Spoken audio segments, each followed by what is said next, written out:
ended up deciding to actually do what I was passionate about, which was trying to build great gender intelligent leaders in companies and speaking. I knew nothing about writing a book, and that's the first thing I did. I took that year and wrote Cowgirl Up.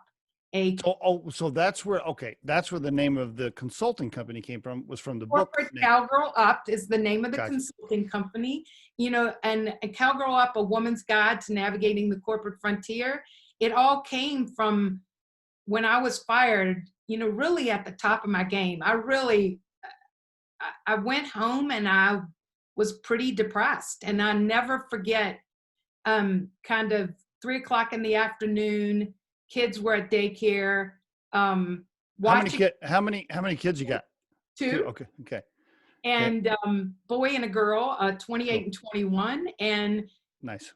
And I'm sitting there in my pajamas, 3:00 in the afternoon, feeling sorry for myself. I'd been fired from Avaya from my dream job, right? And I ended up watching this movie, 8 Seconds, about Lane Frost, the youngest rodeo rider. Yeah, I think you know it. And I've seen it. Yep. At the end, he gets bucked off and stomped on, and his best friend comes in and says, "Yep, it looks like you're done.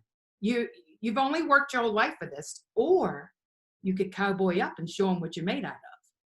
And I thought, I need to cowgirl up. I need to figure out what to do with this. I need to show what I'm made of. So, I like it. Okay. What year was the book published?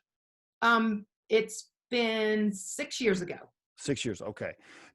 But the consulting firm, was the consulting firm older then? I mean, you had already started, or no. You wrote the book. You wrote the book first. And then I've been doing the consulting firm for 5 years, and it's been such an amazing journey. I mean, it was such a fabulous way for me to get in there and figure out really what's going on with why 57% of mid-career women are leaving tech. Okay, so the consulting firm started in 2015. Give us the elevator pitch, right? The 3-minute corporate cowgirl up pitch. Go for it. You are so funny. So I really work with companies to learn how to leverage both the innovation that comes, but also the financial gains of inclusive leadership culture. It just doesn't happen by accident, right? But I'm also assisting women with becoming, through coaching and training, really becoming the trail boss of their own career, not just meandering along, but being in charge of it, figuring out not just going to the next thing from what you're doing, but what's next in line for your bigger impact in the world, right? And a part of this is also doing the podcast. We were just voted in 2019 at the end, the best business podcast by People's Choice Awards. So that was, never hurts to have a little trophy here. What? Do you have a trophy? Where's it at? Can I see it? Do you have it? Where is it is it on a shelf in your office, or where's it at? It's downstairs in our little podcast studio. So that's cool. I will tell you, when it came, it was this big compared to this big. So that's so funny. All right. I love that. Big Girl Money Podcast, by the way, right? Yes. Big Girl Money Podcast. And the listeners, if you just Google, search that Big Girl Money Podcast, it comes up. You can listen to it on whatever your favorite platform is. Every favorite platform. And I do it with a millennial, 24-year-old. I'm 56, a baby boomer.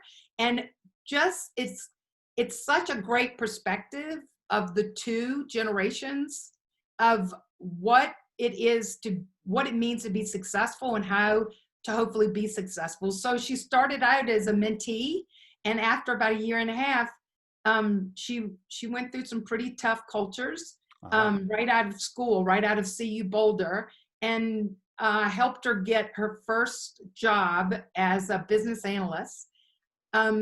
She said to me, "Wendy, you've changed my life, and I'd like to do a podcast with you and see if we can help other women be, really lean in and be successful."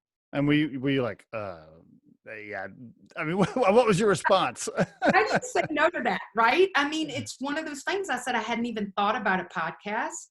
But if I can do it with you, because I think it's a unique perspective to hear her voice and mine. So we do some really cool stuff. Steve, we have a big girl take where we take a topic like email communication and how millennials tend to suck at it a little bit. Right. And so why is that? And how, what do we as baby boomers wish millennials would do differently? And it's just been so much fun. It's a passion project for me now. So is the podcast tied into Corporate Cowgirl Up, the LLC, or is that a separate entity, or it's just a project? How do you have that set up? It's a separate entity. And as you know, because you have a partner, right? Gotcha. We kind of own it together, but it fits under the brand of women's empowerment, really creating great cultures. We do have some men on the podcast. So it's every third episode, we do a big girl skill, like how to tailor your career to your personality and not the other way around. Or there's elevator pitches, bitches is one of them. We just have so much fun with this. And then we had great guests. Like one of the guests that it was really fun was the Denver Broncos cheerleader that's Lockheed Martin scientist. Okay, I don't know who that is, but Morgan Yost. She is kick ass, and it's just so fabulous. It's so inspiring. So today we're actually doing an episode with a biracial couple about what's going on in the country. By the way, we're recording this podcast on June 9th, 2020. Not sure when it'll be released, but when Wendy mentions today, so she's doing that podcast. When will that launch? Is it live, or when will you launch that? We'll launch it next week. It usually takes us a week to get something out. So. Okay. Very good. Okay. So you got the podcast going on. You got Corporate Cowgirl Up Consulting going on. Plus, tell us about this coolest women we know in tech.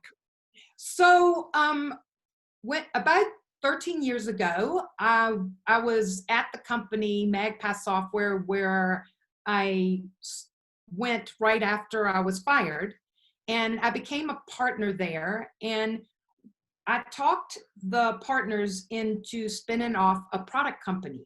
And so we were getting into healthcare and trying to improve healthcare using technology. So we came up with this really cool app to get cardiac care teams in place quicker. And we had that business case. And I said, Margaret, that's our CEO at the time. She was had brought me in as a partner, Margaret Bird. And I said, well, I've met such cool tech women that are now running businesses. As I'm doing business development for our software firm, and why don't we run our business case by these amazing, coolest women we know? And she said, I love it. We have sushi, we have wine, we got 12 women that were just off the hook, inspiring, uplifting, that just show up in a room, Steve, and they make things better, right? That's so great. We had that and got feedback, some fabulous feedback on the business plan, like fail fast and what does that look like? And then everyone in the room said, we have to keep meeting. So we've built it over 13 years. We have 55 director level and above executive women that are members. And we want to think we're going to get the coolest 100 women in tech in Colorado. So I like that. Is it a nonprofit? Is that how it's set up? A nonprofit? Okay. Just finally getting to the point we're getting our 501(c), and that's in the works right now. So it's funny you say that. Okay, very good. And you're the co-founder and current president. Yes, I am. And we've created such a tech scholarship fund.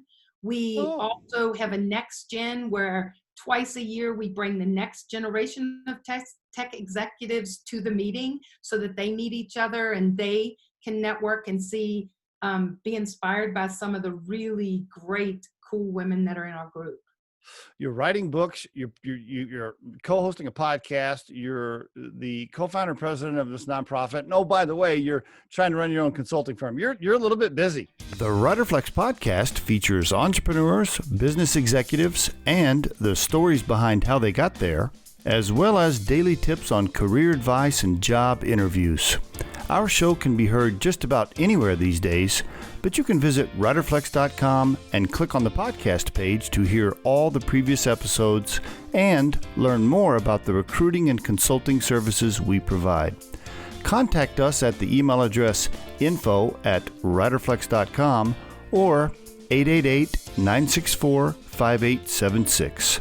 Thanks so much for listening, and if you enjoy our show, please be sure to subscribe to our channel and like the episodes.